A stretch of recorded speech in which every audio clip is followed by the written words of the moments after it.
अहिले पनि धेरै भन्न सम्भव भइराखेका छैन। गिरिजीले बडो सुन्दर ढंगले पनि पुहो सूर्यनाथ राम यादव उहाँको संघर्षशील जीवन कसरी विकसित हुँदै गयो र निर्मम हत्या गर्ने प्रतिक्रियावादीहरूबाट सेनाबाट नै कसरी भयो भन्ने सम्मका र हामीले एकता केन्द्र बनाएपछि सूर्यनाथ राम यादवको बारेमा पार्टीभित्र हाम्रै पार्टीभित्र जो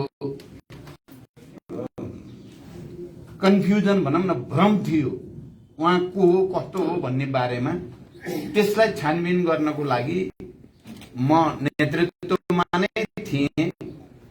कमरेड गिरिराज मणि पोखरेल समेतको नेतृत्वमा टिम बनाइयो, छानबिन गरियो र उहाँ निर्दना घटनामा निर्दोष हुनुहुन्छ भन्ने प्रमाणित गरियो र उहाँ महान शहीद हो भन्ने कुरा पनि हामीले स्थापित गरियो र अनि पार्टीमा कमरेड सूर्यनाथ राम यादव प्रति रहेका तमाम खालका विभ्रमहरू च्यातिए र त्यो एकदम सुस्पष्ट ढंगले उहाँ एउटा महान क्रान्तिकारी योद्धा हो, नेता हो र उहाँ क्रान्तिकारी भएकै कारण प्रतिक्रियावादीहरूले उहाँको अजङ्गको व्यक्तित्व थियो, त्यो व्यक्तित्वबाट पर्सेर उहाँलाई बडो कायरतापूर्ण ढंगले र षड्यन्त्रमूलक ढंगले हत्या गरियो र हत्या गरेपछि पनि कयौंसम्मसम्म हत्या गरिएको छैन भनेर जनतामा र पार्टीहरूमा भ्रम दिने षड्यन्त्र गरियो। यसबाट पनि उहाँको व्यक्तित्वको उचाइ र प्रतिक्रियावादी त्यति बेला पञ्चायती तानाशाहीको नीचतालाई चाहिँ राम्रोसँग प्रतिबिम्बित गरेको छ। यो कुरा यहाँ आइ नै सकेको छ। म कमरेड गिरिराज मणि पोखरेलले जे जति तथ्याङ्कहरू राख्नुभयो त्यसको म पनि साक्षी छु। त्यसकारण म ती सबै उहाँले राखेका तथ्याङ्कहरू र उहाँको बारेमा जो चिनारी राख्नुभयो बिल्कुल सही छ। म त्यसलाई पुरै समर्थन गर्दछु। मैले कमरेड सूर्यनाथ राम यादवसँग कहिले अयोध्यामा, कहिले गोरखपुरमा, कहिले देशभित्रै पटक पटक भेटेको छु। उहाँसँग कहिले म गोरखपुरको कार्यालयको स्टाफ जस्तो थिएँ म केही समयको लागि, त्यस्तो बेलामा मैले गोरखपुरमा पनि भेटेको छु भूमिगत रूपमा। कहिले प्लेनमहरूमा, कहिले अधिवेशनहरूमा पटक पटक मैले भेट्ने अवसर पाएको थिएँ र उहाँको जीवनी चाहिँ जसरी सामन्तहरूका विरुद्ध किसानहरूका पक्षमा एउटा नायक, साँच्चै जनताको हृदयमा बसेको नायकको छवि थियो कमरेड सूर्यनाथ राम यादवको। एकातिर प्रतिक्रियावादी, प्रतिक्रान्तिकारी, पञ्चायती तानाशाहहरू र सामन्तको चाहिँ नेतृत्व गर्ने मान्छेहरू थिए त्यहाँ भने अर्कोतिर कमरेड सूर्यनाथ राम यादव आम जनताको र खास गरी किसानहरूको नेताको रूपमा उहाँले ठुल्ठुलो सङ्घर्ष, त्यो त उहाँले बताउनुहुन्थ्यो चाहिँ हात्तीमा चढेर लड्न जाने सम्मका विचित्रका सङ्घर्षहरू त्यति बेला हुने गरेका थिए र उहाँ विजेता हुनुहुन्थ्यो। फेरि उहाँ जनताको हृदयमा हुनुहुन्थ्यो र आफूलाई निकै शक्तिशाली भन्ने पञ्चायती नाइके भन्नेहरूलाई उहाँले परास्त गर्नुहुन्थ्यो। ती कथाहरू पनि उहाँले सुनाउनुहुन्थ्यो हामीलाई र त्यो निकै ठुलो प्रेरणाको विषय हामी जस्ता त्यति बेलाका युवाहरूको लागि चाहिँ क्रान्तिमा अगाडि बढ्नको लागि कमरेड सूर्यनाथ राम यादवले गरेको सङ्घर्ष, पटक पटक गरेको किसान सङ्घर्ष हामी सबैको लागि निकै ठुलो ऊर्जा प्रदान गर्ने विषय थियो। उहाँ दुब्लो हुनुहुन्थ्यो, अघि नै आइसक्यो, थोरै बोल्नुहुन्थ्यो, त्यो धेरै गफ गरेर बस्ने होइन। उहाँ एक्सनको मान्छे हुनुहुन्थ्यो। उहाँ एक्सनमा विश्वास गर्नुहुन्थ्यो, कारबाहीमा, काममा, सङ्घर्षमा विश्वास गर्नुहुन्थ्यो। धेरै गफ गरेर म यस्तो उस्तो भन्ने खाले मान्छे हुनुहुन्थ्यो। तर कम भेला सम्मेलनमा त प्राय बोल्न नपाए हुन्थ्यो भन्ने खाले हुनुहुन्थ्यो। बोल्न अगाडि सर्ने भन्दा ठिकै छ नि अरूले भनेपछि भन्ने खाले हुनुहुन्थ्यो र उहाँ चिया असाध्यै धेरै खानुहुन्थ्यो। उहाँको एउटा चाहिँ त्यति बेलाको परिचय पार्टीभित्र असाध्यै धेरै चिया खाने कमरेडको रूपमा पनि चिनिन्थ्यो र मुख्यतः उहाँको व्यक्तित्व चाहिँ साँच्चै शालीन थियो, सरल थियो। कुनै दम्भ, कुनै कृत्रिमता उहाँको व्यवहारमा, जीवनमा कहीँ पनि झल्किँदैन थियो। यस अर्थमा कमरेड सूर्यनाथ राम यादव हामी सबैको लागि एउटा आदर्श, उहाँको सङ्घर्ष र बलिदान बाहेक उहाँको अरू कुनै स्वार्थ थिएन। उहाँ दुःख पाएका जो कसैलाई पनि सहयोग गर्न उद्यत रहने, तत्पर रहने व्यक्तित्व पनि हुनुहुन्थ्यो। यहाँ अघि ठिकै ढङ्गले आएको छ। साँच्चै comrade Suryanath Ram Yadav, comrade Jaigovind Shah, comrade Ramvriksha Yadav जस्ता विशिष्ट क्षमता, योग्यता र त्याग बलिदानका प्रतीक बनेका नेताहरूकै कारणले तराई मधेसमा अहिले हाम्रो पार्टी र जनता एउटा चाहिँ प्रगतिशील र क्रान्तिकारी विचारद्वारा उत्प्रेरित। लामो व्याख्या गर्ने समय छैन। त्यो चाहे एउटा ऐतिहासिक सन्दर्भमा कुरा गर्दा पुरानो पिढीका नेताहरूले गरेको भर्खर पार्टी स्थापना भएपछि 12 वर्ष रौतहटमा भएका संघर्षहरू हुन्, या पछि सामन्तहरूका विरुद्ध किसान संघर्ष धनुषा, सिराहा, सर्लाही, महोत्तरीतिर भएका ठुल्ठुला किसान संघर्षहरू हुन्। तिनबाट पैदा भएका नेताहरूको एउटा टिम भएकै कारणले यस्तो स्थापित व्यक्तित्व खाली मधेसको लागि मात्र होइन, राष्ट्रिय रूपमा पनि एउटा छवि बनेका र देशभरिका तराई, पहाड, हिमाल सबैतिरका क्रान्तिकारीहरूलाई पनि प्रेरणा दिन सक्ने व्यक्तित्वहरू चाहिँ जसरी निर्माण भयो, अहिले हाम्रो जनआधार त्यहाँ अहिले पनि प्रतिक्रियावादीले हुन त धेरै षड्यन्त्र गरेका छ हामीलाई कमजोर पार्न, तर फेरि पनि जनतामा हाम्रो जबरजस्त प्रभाव छ। थोरै मेहनत गर्यौं भने यो पटक आउने चुनावमा चाहिँ हामी फेरि 1 नम्बर हुने सम्भावना त्यहाँ छ। किनभने म अहिले के पनि सम्झिन्छु भने पार्टीभित्र बहस चलिरहेको थियो। मैले कमरेड जयगोविन्द शाहलाई र कमरेड सूर्यनाथ राम यादवको बारेमा पनि बुझ्न भनेर चाहनु भएको सम्झिन्छु। म त्यति बेला कमरेड जयगोविन्द शाह पार्टी बचाउनको निम्ति निकै लाग्नु भयो मलाई सम्झना छ। मैले रामकुमार यादव जो अहिले हाम्रो पार्टीको केन्द्रीय समितिको सदस्य हुनुहुन्छ, उहाँको सहयोग लिएर लाहानमा चाहिँ बेनमा बसेको ठाउँमा कमरेड जयगोविन्द शाहलाई भेटेर लामो कुरा गरेको छु। मैले म चाहिँ युवक संघको चाहिँ प्रमुख थिएँ त्यति बेला, भर्खरको युवा जल्दोबल्दो थिएँ त्यति बेला त, अहिले पनि छु छन त।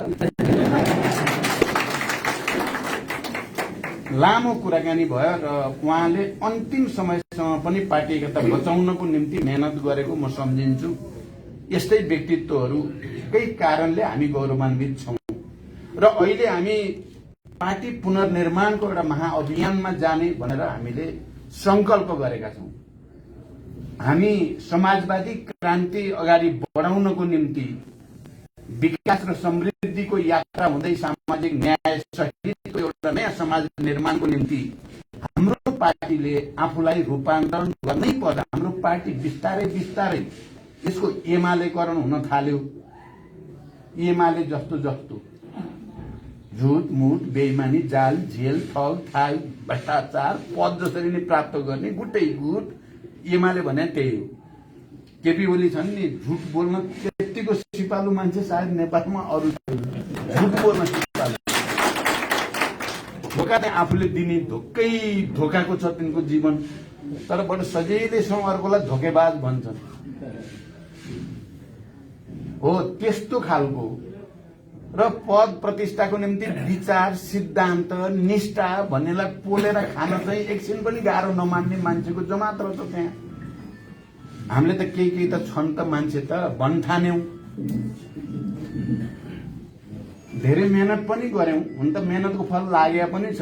अहिले झलनाथ माधव जस्ता पुरानो पिढीका साथीहरू ठिकै ट्र्याकमा अगाडि बढ्न जमर्को गरी पनि राख्नु भएको छ। हामीले ठूलो सहयोग गरेका पनि छौं त्यहाँ पनि। तर फेरि जसले आफूलाई अलि वैचारिक भन्थे ती मान्छेहरू सबैले आत्मसमर्पण गरे। केपीको निरङ्कुशता पनि थाहा छ तिनीहरूलाई।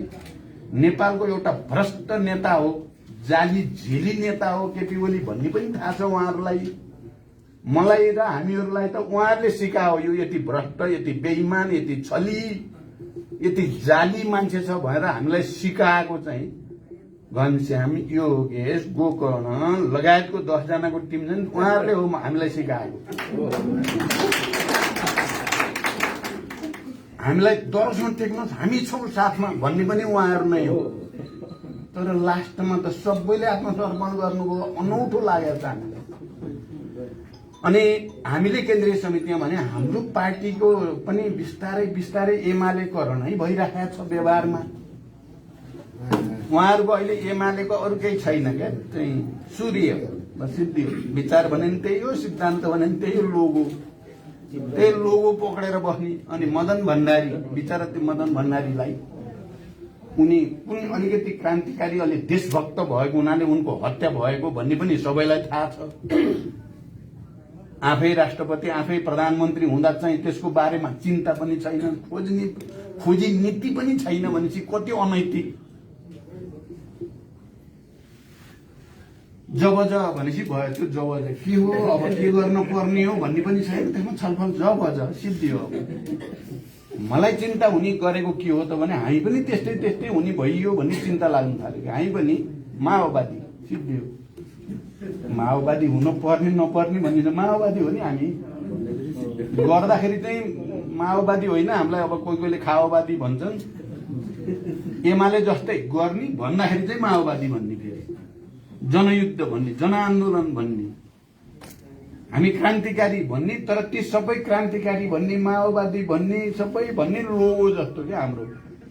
अनि जरुरी परे होला प्रचण्ड पनि भन्ने लोगो भयो नि त्यो। अब त्यहाँ हामी पनि एमाले भइएला कि भन्ने चिन्ता सहित हामीले केन्द्रीय समितिमा बडो गम्भीर ढङ्गले नै छलफल गरेको हो। समाजवादी क्रान्ति अगाडि बढाउनको लागि सबभन्दा पहिला त विचार विकसित र परिमार्जित र स्पष्ट हुन पर्यो सबै कार्यकर्ता र नेताको दिमागमा र जनतासम्म पनि। हाम्रो विचारको मौलिकता यो हो, हाम्रो समाजवादी क्रान्तिको विचार यो हो, हाम्रो अर्थनीति यो हो, राजनीति यो हो, सांस्कृतिक नीति यो हो, संगठनको संरचना यो हो भन्ने डिस्टिङ्क्ट विशिष्ट क्या हाम्रो पहिचान देखिन पर्यो नि। हाम्रो कार्यकर्ताहरू देख्नेबित्तिकै जनताले थाहा पाउनु पर्यो यिनीहरू माओवादी हुन्, यिनीहरू समाजवादी हुन्, यिनी चाहिँ न्यायको निम्ति लड्ने योद्धाहरू हुन् भनेर चिनिनु पर्ने ठाउँमा आजभोलि चिनिँदैन क्या हामी। नाम चाहिँ त छ विज्ञापन जस्तो, माओवादी केन्द्र भन्ने नाम चाहिँ हाम्रो छ, तर काम हेर्दा जनतालाई छुट्याउन गाह्रो भएको छ। कांग्रेस कुन हो, एमाले कुन हो, माओवादी कुन हो भन्ने कुरा व्यवहारले छुट्याउन धेरै गाह्रो भएको छ। यही स्थिति रह्यो भने मैले भन्ने गरेको त्यही हो कि यही स्थिति रह्यो भने त्यो पार्टी नभए पनि के हुन्छ र जनतालाई झाल झेल ठग ठाक गरेर पार्टी बनाउनु भन्दा त पार्टी नहुनु बरु राम्रो हुन्छ भनेको नेगेटिभ भने त होइन। मैले पार्टी सिद्ध्याइदिउँ भन्न खोजे त होइन, मैले एउटा प्रतीकात्मक अर्थमा हामी सबैको दिमागमा यो विषयको गम्भीरता चाहिँ बोध होस् भन्नको लागि भने हो। सबैले सोचौँ है, नत्र भने त हामी हाम्रो औचित्य सिद्धिन्छ भन्न खोजेको हो। तर फेरि हामीले साथसाथै के पनि भनेको छौँ नि, यही माओवादी केन्द्र भन्ने पार्टीले मात्रै साँचो अर्थमा समाजवादी क्रान्तिको रणनीतिमा देशलाई अगाडि बढाउन सक्ने, क्रान्तिकारी पार्टीमा आफूलाई रूपान्तरण गर्न सक्ने, नेता र कार्यकर्ताको विशाल जमात भएको, जनाधार पनि देशभरि ठूलो जनाधार भएको यही मात्रै पार्टी हो। त्यहाँ हामीलाई अवसर छ आफूलाई बदल्ने र यो देशलाई सही दिशामा, यो राष्ट्रको स्वाधीनता र स्वतन्त्रतालाई सुदृढ गर्ने शक्तिको रूपमा, मार्क्सवादी विचारलाई स्पष्ट र विकसित गर्ने शक्तिको रूपमा र समाजवाद निर्माणको निम्ति इमान्दारिता साथ जनतासँग जोडिने शक्तिको रूपमा सम्भावना भएको पार्टी पनि हाम्रो मात्रै हो। फेरि अरू पार्टी अहिले छैन देशमा। अरूले कहिलेकाहीँ गर्न खोजे, धेरै गर्ने धेरै गरे। हाम्रो माओवादी पनि पटक पटक टुट्यो फुट्यो, प्रचण्डले बिगार्यो सिद्ध्यायो। हामी गर्छौँ, धेरै नै गर्छौँ, हामी धेरै नै राम्रा छौँ भने साथीहरूले गर्नुहुन्छ भने गर्नुहोस्। मैले त धेरै गाली पनि कसैलाई नि गरिनँ, गरेर देखाउँछन् भनेर अब प्रचण्डले बिगारेकै हो भने त बिगार्नेको साथमा किन बस्नु पर्यो त? ठिकै छ भनियो। अब अहिले 5-7 वर्ष भयो चाहिँ सबैले त हामीले देख्यौँ नि त के रहेछ के रहेनछ। राष्ट्रलाई साँचो अर्थमा माया गर्ने र त्यसको स्वाधीनताको रक्षा गर्न सक्ने विचार र नेतृत्व कहाँनिर रहेछ, कहाँनिर रहेनछ, को भ्रममा रहेछ, को रहेनछ, कसले आजको अन्तर्राष्ट्रिय र राष्ट्रिय परिस्थितिको ठिक ठिक लेखाजोखा गरेर दिशा दिने पार्टी रहेछ, को रहेनछ भन्ने कुरा त अहिले देखिएकै छ। अहिले पछिल्लो प्रतिगमन झन्डै झन्डै प्रतिगमन भइ नै सक्या हो। केपी ओलीले त यो देशलाई धुलो पार्नै खोजे हो नि। अब मलाई कहिलेकाहीँ अनौठो लाग्छ क्या, उसले चाहिँ उखान टुक्का भन्यो भने ताली लाउने देखेर म चाहिँ हैरान हुन्छु कहिले, के ताली लाउँछन् मान्छे कुरा भन्नुभयो। त्यस्तो स्थिति हामीले जो देख्यौं, अब चाहिँ फेरि एकचोटि क्रान्तिकारी जति हिजो जो जहाँ भएको भए पनि एकचोटि सबै बसेर समीक्षा गर्नुपर्ने समय आयो। चाहे त्यो किरणजीहरूले नेतृत्व गरेको चाहिँ समूह होस् या बाबुराम उपेन्द्रजीहरू पनि त माओवादी आन्दोलनकै उपज हो उहाँ पनि, या उहाँहरू होस् या विप्लवहरू उहाँहरू होस् या मोहन विक्रमजीहरू। अहिले हामी कमरेड सूर्यनाथ राम यादवलाई श्रद्धा र सम्मान प्रकट गर्दै गर्दा उहाँहरू एउटै समितिमा मोहन विक्रम, निर्मल लामा, सूर्यनाथ राम यादव त समकालीन सँगै काम गरेका, यी सबैलाई स्मरण गर्दा उहाँहरू पनि अब एउटा ऐतिहासिक समीक्षामा आउनुहुन्छ। अहिले हामी गठबन्धनमा चाहिँ नजिक गएकै छौं र मलाई के आशा छ भने छिटै नै एउटा ऐतिहासिक समीक्षा हुनेछ र क्रान्ति, राष्ट्र र जनताप्रति इमानदार जति सबै एउटै केन्द्रमा हामी पुग्नेछौं। हाम्रो संकल्प पहिलो त आफ्नै पार्टीलाई राम्रो बनाउने, हामी हाम्रा शहीद परिवार, बेपत्ता योद्धा परिवार, घाइते, अपाङ्ग या जनयुद्ध र जनआन्दोलनमा हामीलाई सहयोग गर्ने जनताको घर दैलोमा पुगी छान्ने अब, र जनताको घर दैलोमा गएर अलिअलि हामी बिग्र्यौं, पुरै बिग्रिया त होइन, अब बिग्रिन हुँदैन भन्ने कसम खाएर हामी आएका हौं। हामीलाई यो ठाउँमा पुर्याउने हाम्रा शहीद परिवारहरू, शहीदहरूलाई सम्मान गर्ने कुरादेखि सबै यो आन्दोलनका सहभागीहरूप्रति हामी ऋणी छौं। हामीले अलि तपाईलाई बिर्सिन खोजेको देखियो, हामीले साँच्चै सेको त होइन। अब हामी फेरि तपाईकै घर दैलोमा, तपाईकै झुपडीमा आएका छौं भनेर चाहिँ गयो भने मलाई के विश्वास छ र हामी केन्द्रीय समितिका, स्थायी समितिका साथीहरू आज अहिले रात दिन खटेका छौं। हामी सबै नै, एउटा दुईटा होइन, पहिला त एउटै मात्रै खटाएर जस्तो देखिन्थ्यो, अब हेर्नुभयो भने हाम्रो स्थायी समितिका चाहिँ केन्द्रीय समितिका सबै साथीहरू खट्ने प्रक्रियाको सुरुवात भएको छ। देशभरि बिस्तारै उभार आउने सम्भावना देख्छु मैले। देशैभरि फेरि एकचोटि यो राष्ट्र बचाउने, यो परिवर्तन बचाउने, जनतालाई भित्रैदेखि माया गर्ने त माओवादी केन्द्रै त रहेछ भन्ने भावना र चेतना बिस्तारै बढ्दैछ। अहिलेको प्रतिगमन परास्त कसले गर्यो भन्ने कुरा हेर्दा पनि जनताले मनमनले हिसाब गरेछ। कहिलेकाहीँ हामी बिग्रे सबै चिज भन्ठान्छौं, हेर्दाखेरि जनता चाहिँ बिग्रिया छैन, तलको कार्यकर्ता पनि बिग्रिया होइन, बिग्रेको हामी माथिका नेताहरू नै। हामी अरूलाई दोष दिन्छौँ, सबै अर्कै निराशा सबै बढ्यो भन्छौँ क्या हामी। निराशा अरूमा बढ्यो होइन, हामी आफै भित्र बढ्यो हो। नेताहरूमा निराशा बढेपछि अनि सबैतिर निराश भएको देख्न थालियो क्या हामीले।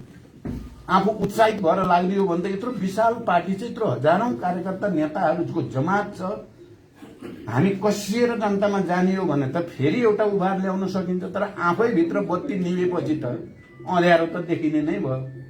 पहिला बत्ती आफैले बाल्नु पर्यो। हामीले अरूलाई आलोचना बढी गर्ने गर्यौं क्या, त्यसले गर्दा बिगार्यो, उसले गर्दा बिगार्यो भन्यौं, पहिला मैले गर्दा बिग्रियो भन्नेबाट सुरु गर्यौं। त्यसो भए हामी सबै सच्चिन थाल्छौं।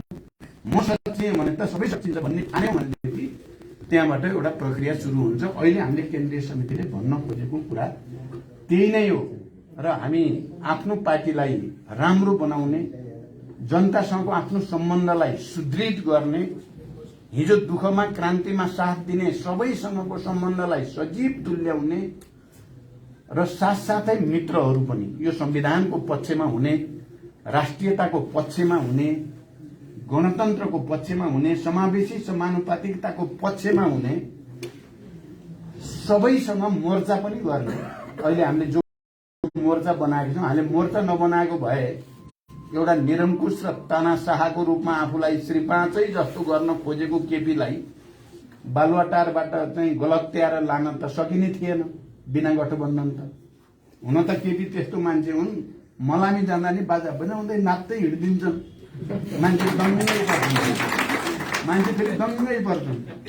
किनभने बालुवाटारबाट बालकोट जाने भनेको त हारेको कुरा भन्नुभयो त सन्नाटा भएर बरु के भन्छ त्यसलाई निराश भएर के गर्ने यस्तै हो फेरि कसरी आउने होला भनेर सोध्दै जान पर्ने था पञ्चे बाजा बजाएर मानौ ठुलो जित हासिल गरे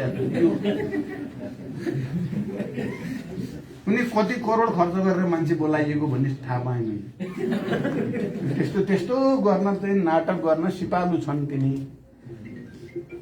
अब हामी चाहिँ त्यस्तो नहौं भन्ने हो कि हामी त्यस्तो हुन नपरोस् हामी साँचो अर्थमा राष्ट्रप्रति जनताप्रति सिद्धान्तप्रति निष्ठावान हुन पाइयोस् र त्यसो हुँदै हुँदै मर्न पाइयोस् हामीले अहिले केन्द्रीय समितिमा गरेको संकल्प त्यही हो यो कोठामा गएको 2 महिनामा हामीले धेरै ठुलठुला महान शहीदहरू र अग्रजहरूलाई श्रद्धा प्रकट गर्यौं सम्मान प्रकट गर्यौं आज हामी फेरि त्यही प्रक्रियामा कमरेड सूर्यनाथ राम यादवलाई सम्झिँदै उहाँको संघर्षशील र क्रान्तिकारी जीवनबाट प्रेरणा लिने कोसिस गरेका छौं हामी कमरेड नरबहादुर कर्मचारीबाट सुरु हुँदै comrade Ramvriksha Yadav comrade Suresh Wagle comrade Post Bahadur Bogati हुँदै आज हामी यहाँ आइपुगेका छौं र ती सबै महान शहीदहरू र अग्रजहरू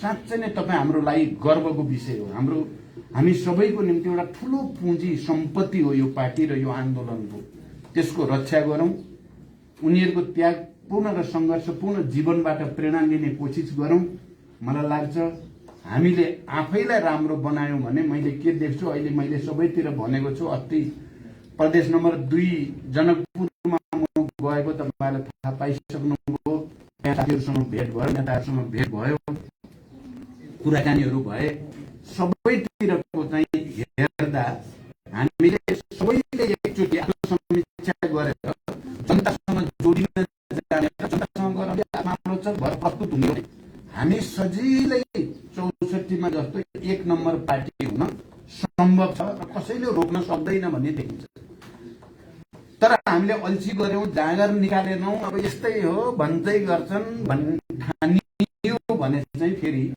हाम्रो स्थिति अप्नाउन सक्छ त्यसकारण मैले चाहिँ प्राय प्रशिक्षणहरुमा भन्ने गरेको के भने एउटा ओडामा 100 देखि 200 जना हाम्रा समर्थक समिति पार्टीको नेतृत्वमा बनाइयो जनता पनि किसान मजदुर विद्यार्थी युवा महिला सबै चाहिँ जोडेर 200 एउटा ओडामा अहिले त ओडा भनेको गाविस हो हिजोको एउटामा 100 देखि 200 बनाउन असम्भव छैन पुरै सम्भव छ 200 बनाइयो भने झन्डै 15 लाख मान्छे चाहिँ हाम्रो संगठित हुन्छन् सबै ओडामा त्यति गरियो भने 15 लाखले 3 जना भोटर चाहिँ जम्मा गर्ने जिम्मा दिइयो र 3 जना भोटर जम्मा गरियो भने कति हुन्छ 45 लाख हुन्छ भनेको त्यो त अब बहुमतै हुन बेर मान्दैन ल त्यति पनि भएन 2 जना बनाइयो भने चाहिँ 30 लाख हुन्छ 30 लाख भएपछि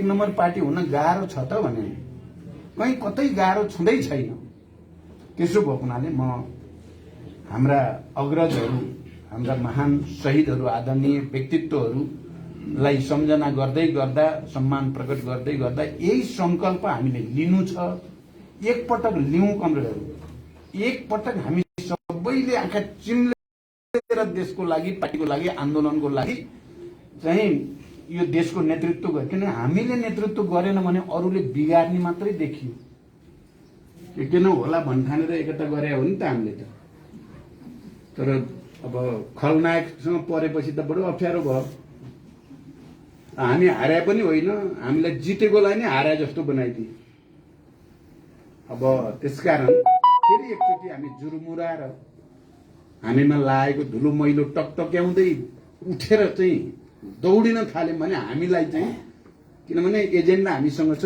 विरासत क्रान्तिकारी विरासत हामीसँग छ सबै मुद्दाहरू हामीसँग छ अहिलेको प्रतिक्रान्ति रोक्नमा चाहिँ एउटा कुराको कारणले हाम्रो पार्टी मात्रै छ भन्ने हामी यो कुनै घमण्ड र अहंकारको कुरै होइन केपीले प्रतिनिधि सभा जनताको सार्वभौम प्रतिनिधि सभालाई निर्ममतापूर्वक विघटन गरेकै हो के कारणले अहिले पनि भन्छन् उनले के भन्छन् त भन्दा पार्टीभित्र मलाई काम गर्न दिएनन्, झगडा गरे, त्यसो गरेर विघटन गर्थे। पार्टीभित्रको झगडाले चाहिँ जनताको प्रतिनिधि सत्ता विघटन गर्न पाइन्छ? न संविधानले दिएको छ, न ऐन कानुनले दिएको छ, न नैतिकताले दिएको छ। मन परी आफू गर्ने अनि पार्टीभित्र चाहिँ बहुमत अर्कोतिर भएपछि छोड्न पर्दैन थियो उनले। अनि उनी नैतिकताको कुरा गर्ने। मलाई त यति चाहिँ जलन भएको छ नि, यस्ता मान्छे, यस्ता पाखण्डी डबल डिलर टाउहरू चाहिँ अझै फेरि मान्छेलाई चाहिँ ताली पिटाउँदै हिँडिरहेको देख्नु। यो ताली पिट्ने देखेर पनि हैरान हुन्छु म। गर्नु हुने काम गरे हो। अनि हामी निक्ल्यौं, छुट दिँदैन। मर्दै नमरेका मान्छेलाई मर्यो भन्न पाउँछन् केटी ओलीले?